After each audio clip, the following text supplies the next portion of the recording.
உறவாடப்பட்ட இடம் இன்று ஒளிப்பட்ட சிலையாக இதுதானோ காதல் என்றறிந்தேன் அடி. புது பார்வை நீ பார்த்து புது வார்த்தை நீ பேசி இதயத்தை இடமாற செய்தாயடி. மெல்லிடை கொண்டு நடைகள் போடும் அழகான பெண்ணே முப்படை கொண்டு என்னை சுற்றி வளைத்தாயடி. என் உறக்கத்தை திருடிச் சென்று உறவாடும் பூவே உன் சிரிப்புக்குள் சிறை வைக்கிறாய்.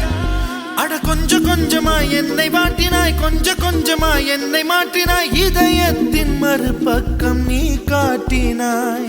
இனி என்ன சொல்லுவேன் என்று நான் அமுத நஞ்சையும் உண்டு இனி ரெக்கையின்றி